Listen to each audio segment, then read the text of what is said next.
अयं निजपरो वेति गणना लघुचेतसाम् उदारचरितानान्तु वसुधैव कुटुम्बकम्।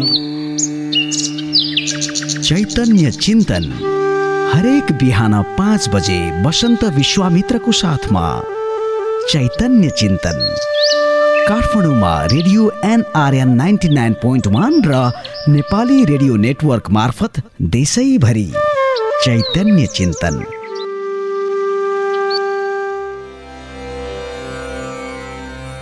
ओम सर्वे भवन्तु सुखिनः, सर्वे सन्तु निरामयाः, सर्वे भद्राणि पश्यन्तु, मा कश्चित् दुःखभाग् भवेत्।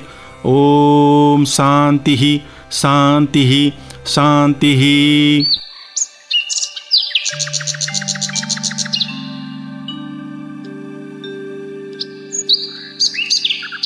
नमस्कार, म बसन्त विश्वामित्र हजुरलाई बिउझाउन आइसकेको छु चैतन्य चिन्तनका साथमा। चराहरू चिरबिर चिरबिर गर्दै बिहानी बोलाइरहेका छन्। डाँडामा घाम झुल्किसके, नउठेको भए उठ्नुहोस्, जाग्नुहोस्, तयार हुनुहोस् आफ्नो उद्देश्य प्राप्तिको महान यात्रामा। उपनिषद भन्छ चरै बेती अर्थात् चलिरहनु, केही गरिरहनु, हात बाँधेर कहिल्यै नबस्नु। बिहान उठेर केही गर्दै हुनुहुन्छ होला।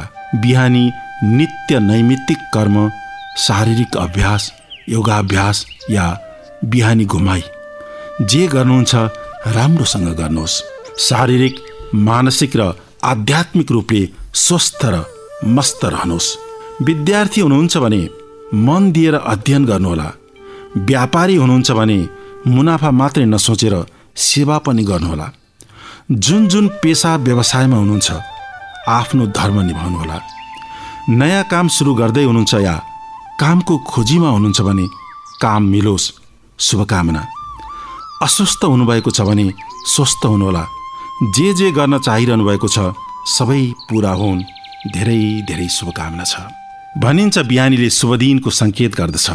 आजको दिनलाई पनि शुभ र उत्सवमय बनाउन भगवान शिवले पार्वती मातालाई सुनाएको अमृत कथा अर्थात् रामायण पढौँ। आदि कविको नासो, उहाँकै भाव र शैलीको कल्पना गर्दै रामायण पढौँ। म पनि पढ्छु रामायण, यो हाम्रो अभियान पनि हो। अहिले हामी अयोध्या काण्डको 11 श्लोकबाट सुरु गर्छौँ। यस्तो बिन्ती गरी वशिष्ठ गुरु फेर, जसै गया थ्या पनि, रामले लक्ष्मणलाई भन्या म तिमीलाई काम गर्न दिउँला भनी। कौशल्या सुनि खुस भुनिन् भनी त जो समाचार बताउनै गयो। खुस भई हार दिइन् र हार पहिरँदा त्यो तालीवर खुब भयो। राजाले त खतम गर्या दिन भनी, क्या गर्दछिन् कैकई। यसमा विघ्न कदापि पर्न नदिउन्, लक्ष्मी र दुर्गा भई। कौशल्या पनि यो विचार गरी तहाँ गर्थिन् पूजा देवीको। देवताको मनमा भन्या ठहरियो, काम विघ्न गर्नु निको। बाँडी जाऊ तिमी विघ्न पारिकन आऊ, ती मन्थरा कैकई। दुई स्त्रीका घटमा पसेर तिमीले, काम सिद्ध लाउ गई। देवताका यी वचन सुनेर झटपट त्यस मन्थरामा पसिन्। कैकई कन खुब बोलाऊ भनी तसै फेर कैकईमा पसिन्। बाँडीका बसमा पर्याकी छँदी ती, जहाँ थिइन् कैकई। काम बित्ला भनी चटपटाई तहीँ झट त्यो मन्थरा गई। नाना छल गरी ठिक्क छक्क पारिकन सब वृत्तान्त विस्तार भनी 2 वर छन् तिमी मागिल्यौ भनी ठुलो सूचन गरियो पनि बाँडीले ती भुलाइया कि छँदिलौ भन्दी भइन् कैकई रामजीलाई वनवास भरत कनर जाई माग्छु म चाँडै गई 2 वरले जब काम सिद्ध गरुला दिउँला 100 गाउँ पनि बिदादी घर मन्थरा कन फिराई रिस गर्न लागिन् पनि सुन्दर वस्त्र निकाली फाली कपडा मैला शरीरमा धरिन् आभूषण पनि फेकी खुप रिसले खाली जमिनमा परिन् सज्जनको सुमति पनि कुमतिका सँगले त बिग्री गयो भन्छन् जो दुनिया ऊ लक्षण यहाँ ठिक्कैकैमा भयो कैकेयीसित बस्नलाई खुसीले राजा गया थ्या जसै देखेनन् र तहाँ कता गई भनी चाकर्नी सोध्या तसै क्रोधागार विषे गया कि त बुझ्यौं कारण छ कुन कत्तियो शून्यको पनि छैन गई हजुरले बुझ्नु होस् क्या छ त्यो केटीका यी वचन सुनिकन डराई राजा नजिकमा गया कैकेयी कन क्यान यो रीति गर्यौ बात खोल भन्दा भया जो भन्छौ म पुर्याउला भनी शपथ खाँदा जसै बात गरिन् राजा वृक्ष सरी गिर्या पृथ्वीमा खुब जिद्दी यसमा धरिन् रामलाई वनवास भरत कनर जाई देउ भन्दी जिद्दी गरी 2 वरले यही देउ दिँदैनौ त यहाँ बाँच्नु त मुर्दासरी भोलि यति कुरा भए न त भन्या मर्न्या छु विष खाई भनी भन्या यति वचन सुनी फिरी गिर्या राजा जमिनमा पनि त्यो रात वर्ष बित्या सरी हुन गयो राजाजी मूर्छा भया सब सामग्री तयार गरिकन बिहान मन्त्री हजुरमा गया देख्या चाल र महाविचार जब पर्यो सोध्या भयो क्या भनी विस्तार पाई सुमन्त्र राम लिन गया आया तहाँ राम पनि। हामीले अयोध्या काण्डको 20औं श्लोकसम्म पढ्यौं। कौशल्याको आशंका देवताको मन्थरालाई र कैकेयीलाई काममा बाधा विघ्न गर्न बाणी अर्थात् सरस्वतीद्वारा प्रेरणा, कैकेयीको कोप भवनमा प्रवेश, कैकेयीद्वारा रामलाई वनवास र भरतलाई राज्यको माग र राजा जनकले कैकेयीको यस्तो अप्रिय वचन सुनेपछि मूर्छा परेर ढलेको सम्मको प्रसङ्ग छ। भगवान शिवले माता पार्वतीलाई अमृत कथा अर्थात् राम कथा सुनाउँदै हुनुहुन्छ। भगवान शिव भन्नुहुन्छ, गुरु वशिष्ठलाई सबै कुरा थाहा थियो। गुरु वशिष्ठ भन्नुहुन्छ, राम तिम्रो त भोलि राज्याभिषेक, त्यसैले आज राति सीतासहित ब्रह्मचर्य पालन गरी भुइँमा सुत्नु। हे राम, तिमी सबै कुरा जान्दछौ, तैपनि लोक व्यवहारको लागि निमित्त बनेर राज्याभिषेकका लागि तयार गरी बाबुको प्रतिज्ञा पूरा गर्न वनवास जानेछौ। यो कुरा रानी कौशल्यालाई पनि थाहा थियो, तर उनलाई मायाले पुरै ढाकेकोले मोहवश विघ्न निवारणका लागि शान्ति पाठ गर्न लागिन्। मन्थराले अटालीबाट अयोध्यालाई राम्रोसँग सिँगारेको र सबैजना उत्साहपूर्वक यताउता काम गर्दै रमाएको देखेर यो के उत्सव भनेर सोधिन्। श्रीरामको राज्याभिषेक भोलि भन्ने सुन्ने बित्तिकै महारानी कैकेयीको कोठामा गएर सबै वृत्तान्त बताइन्। रामको राज्याभिषेकको खबर सुन्ने बित्तिकै साह्रै खुसी भइन् कैकेयी र मन्थरालाई मोतीको महँगो माला उपहार दिइन्। कैकेयी श्रीरामलाई भरतलाई जस्तै माया गर्दथिन्। सरस्वती देवीको मायाले मोहित भएकी मन्थराले कैकेयीलाई भड्काउन थाली। मन्थराले कैकेयीलाई भड्काएको प्रसङ्गलाई वाल्मीकिले यसरी लेख्नु भएको छ। यदा हि राम पृथिवीमवाप्स्यते ध्रुवं प्रणष्टो भरतो भविष्यति अतो हि सञ्चिन्तय विवास कारणम्। अर्थात् मन्थरा भन्छन्, याद राख, जब श्रीराम यस पृथ्वीको राजा भएर शासन गर्नेछन् तब निश्चय नै तिम्रो छोरा भरत बर्बाद जस्तै हुनेछन्, अर्थात् खत्तम हुनेछन्। त्यसैले केही उपाय सोचिहाल ताकि भरतलाई राज्य मिलोस् र रामलाई वनवास।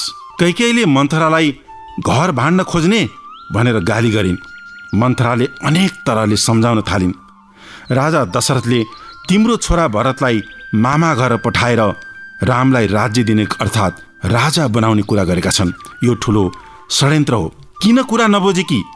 बुद्धिसँग भाग्य पनि फुट्यो कि तिम्रो भनेर बुद्धि भुट्न थाली। मन्थराले नै सल्लाह दिई, देवासुर सङ्ग्रामका बेला राजाले तिमीलाई दिएका 2वटा वरको यति बेला नै उपयोग गर्ने हो। उसलाई उक्साई कुसङ्गतले मानिसलाई कति तल झार्दछ त्यसको कुनै हिसाब किताब हुँदैन। हितोपदेशमा पनि एउटा बनाइरहेको छ, हियते हि मतिस्तात हिनै सहसमागमात्। अर्थात् सङ्कीर्ण सोच्ने नीच व्यक्तिको सङ्गतले आफ्नो बुद्धि पनि त्यस्तै बन्दछ, जबकि महापुरुष अर्थात् सन्तहरूको सङ्गत गर्नाले बुद्धि श्रेष्ठ र असल विचारको बन्दछ। कुनै व्यक्ति दुर्जन या सज्जन के हो भन्ने कुरा बोलचाल र आनी बानीबाट पत्तो पाइहालिन्छ। दुर्जनको स्वभाव झिङ्गाको जस्तो हुन्छ। शरीरभरि सुगन्धित तेल र चन्दनको लेप लगाएको छ भने पनि झिङ्गाले त्यस्तो ठाउँ खोज्दछ जहाँ पिप बगिरहेको होस् या घाउ भइरहेको होस्। व्यक्तिमा भएका राम्रा गुण र असल स्वभावसँग दुर्जनलाई कुनै लिनु दिनु छैन। दुर्जन त कसैमा एउटै पनि दोष भेटायो भने त्यही झिङ्गा झैँ भनभनाउँछ, त्यसकै निन्दा चर्चा गरिरहन्छ। सज्जन व्यक्तिको स्वभाव भमराको जस्तो हुन्छ। हिलै हिलो भएको पोखरीमा पुग्दा भमरा हिलो अथवा फोहोरलाई देखा नदेखी गरी कमलको फुलमा गएर टक्क बस्दछ। रामकथामा मन्थरा पनि दुष्ट स्वभावकी छ र उसले बिस्तारै बिस्तारै कैकेयीलाई पनि त्यस्तै बनाउँदैछ। गाउँघरमा उखान पनि छ, सङ्गत गुनाको फल। भानुभक्त कृत रामायणमा भानुभक्तले कैकेयीलाई केटी भन्नुभएको छ। दशरथ राजाले केटी किन भन्नुभयो कैकेयीलाई? महारानीबाट कैकेयी केटी बनिन्। अब केटीबाट महारानी बन्न धेरै गाह्रो छ। राजा दशरथलाई आशंका थियो रामको राज्याभिषेकमा केही विघ्न आउन सक्छ भनेर। त्यसैले भरत मामा घर गएका बेला रामको राज्याभिषेक गर्न थालियो। यो कुरा कसैले टिप्पणी पनि गर्ने गर्छन्। कौशल्या र सुमित्राबाट सन्तान नभएपछि दुवै रानीहरूको सल्लाहमा दशरथले कैकेयीलाई विवाह गरेर ल्याएका थिए। विवाह गर्ने बेलामा कैकेयीबाट उत्पन्न हुने सन्तानलाई राजा बनाउने कुरा पनि भएको थियो। कैकेयीबाट पनि सन्तान नभएपछि राजाले पुत्रेष्टि यज्ञ गरी 3 रानीबाट 4 छोरा जन्माए। यो कुराको आशंकामा नै महारानी कौशल्याले विघ्न नआओस् भनी लक्ष्मी र दुर्गा देवीको पूजा गरेकी थिइन्। शिवजी पार्वतीलाई अमृत कथा सुनाउँदै भन्नुहुन्छ, यसरी कैकेयीको मति बिग्रियो र ऊ मन्थराको सल्लाहमा कोप भवनमा गई। बेलुकी पख राजा दशरथ कैकेयी भएको ठाउँमा पुगे। त्यहाँ गई हेर्दा कैकेयी मैला लुगा लगाएकी, कपाल फिजाएकी, गहना फुकालेर यत्रतत्र भुइँमा फ्याँकेकी, भुइँमा घोप्टो परेर सर्पले फोकारे जस्तै रिसले स्वाँ स्वाँ गरिरहेकी देखे। कैकेयीको यस्तो दशा देखेर राजा दशरथ आश्चर्य र दुखित दुवै भए। कैकेयीलाई राजा फकाउन खोजे, तर मति भ्रष्ट भएकी कैकेयी राजाको कुराबाट खुसी राजी हुन सकिनन्। त्यसपछि तिमीले जे भन्छौ म त्यो कुरा सबै मान्नेछु भनेर राजा दशरथले आखिरमा रामको कसम खाए। श्रीरामको कसम खाएपछि अब राजा ठाउँमा आए भन्ठानेर कैकेयी राजी भइन्। कैकेयी भन्छन्, मलाई हजुरले देवासुर सङ्ग्रामका बेला दिएका 2टा वर चाहियो। राजा दशरथ भन्छन्, तिम्रा लागि ज्यान दिन पनि तयार छु, जाबो वर पूरा भयो भन्ठान। राजाको वचनबाट हौसिएकी कैकेयीले त्यसो भए पहिलो भरतलाई राजा अर्थात् राज्य दिनुहोस्, दोस्रो रामलाई 14 वर्षको वनवास। यो सुन्ने बित्तिकै राजा छाँगोबाट खसे जस्ता भए। राजाको मनमा के भयो एकैचोटि मूर्छा परेर ढले। त्यस रात त्यसै बित्यो। भोलिपल्ट रामको राज्याभिषेक। तर राजाको अवस्था यस्तो। बिहानै मन्त्रीले राजालाई भेट्छन्। राम पनि त्यहाँ आउँछन्। बाबुको स्थिति देख्छन्। सबै चिन्तित बन्छन्। रामको राज्याभिषेकमा यसरी बाधा विघ्न आउन सक्छ भन्ने कुरामा राजा दशरथ र रानी कौशल्या पहिले नै जानकार थिए। कौशल्याले पनि उपाय गरेकी हुन्। दुर्गा र लक्ष्मीको आह्वान गरेको कुरालाई अध्यात्म रामायणमा यसरी उल्लेख गरिएको छ।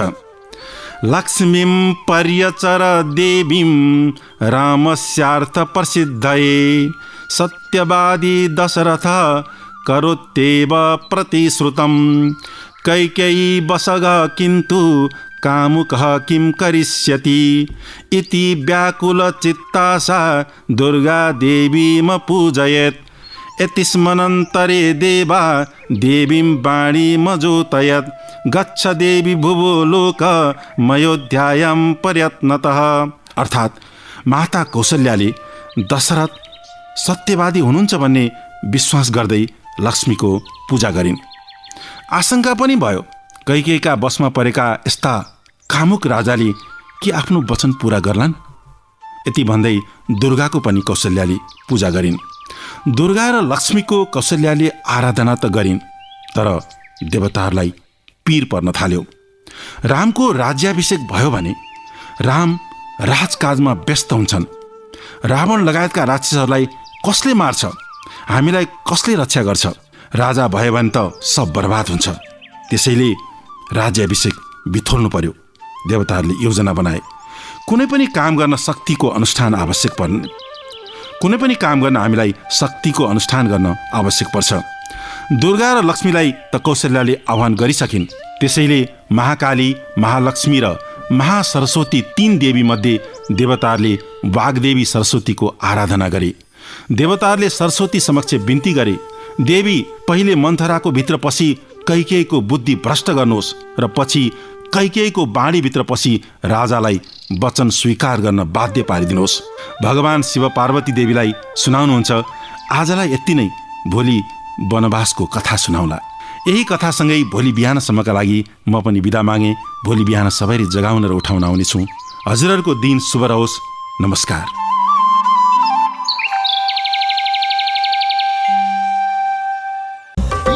नेपाली रेडियो नेटवर्क, यो नेपाली रेडियो